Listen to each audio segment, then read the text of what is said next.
Eh bien voilà, on vous en parlait dans les titres, le ciel a retrouvé cet après-midi de la lumière, mais il a plu. En fait, il n'a cessé de pleuvoir une partie de la nuit. La carte de Météo France, hier soir, affichait, vous le savez, une couleur orange, celle d'une vigilance soutenue, ici à Tahiti, à Moorea. De longues heures arrosées, l'accumulation d'eau s'est fait voir ci et là. Des conséquences déplaisantes pour certains habitants, à l'image de cette famille. Reportage sur l'île Sœur avec nos confrères Aréo et Tefafana et les images de Jacques Damour. C'est par ici qu'on regardait les pouilles et les chevrettes au début. Observer les anguilles et des chevrettes de sa chambre, chez William, c'est possible durant les grandes intempéries.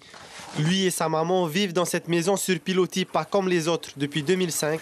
Lorsqu'il pleut, le terrain est inondé, la maison prend l'humidité et se décompose petit à petit. Puis les murs aussi, ils ont commencé aussi à s'effriter. Trop d'humidité, je pense. Parce qu'au courant de l'année, au début de l'année, il fait sec. Ça fait qu'après, il fait sec, mouillé. Et après 20 ans, ben voilà le résultat. Tata a vu grandir ici 4 générations. Aujourd'hui, son fils William, sans emploi, est le seul auprès d'elle. Les inondations sont leur principale préoccupation. La maison n'attend qu'à être reconstruite. Alors, lorsque le ciel pleure, Tata pleure aussi. Quand on dort comme ça fait mal. Si c'est toi, tu vas pas avoir mal. J'ai 2 mots, tu vois, en Amérique. Ils vivent en Amérique, mais non, ils ont vécu ça. Par manque de moyens financiers et après plusieurs demandes d'aide, leurs efforts restent vains. Nous avons fait les démarches nécessaires au niveau de la loi. On est parti voir la mairie et on attend toujours les réponses. Il y a même des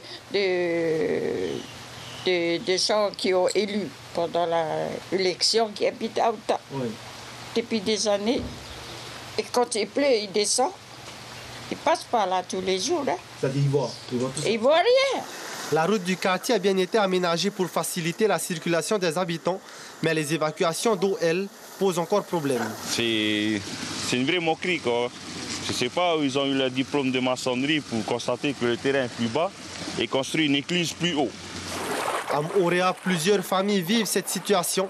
La commune invite donc sa population à venir les rencontrer.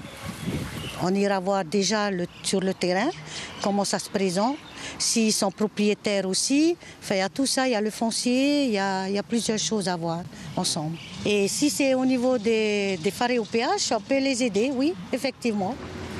En attendant, ce sont les pieds dans l'eau que William et sa maman passeront la saison des pluies pour une énième fois. L'information en continu sur Polynésie la première, Internet et réseaux sociaux.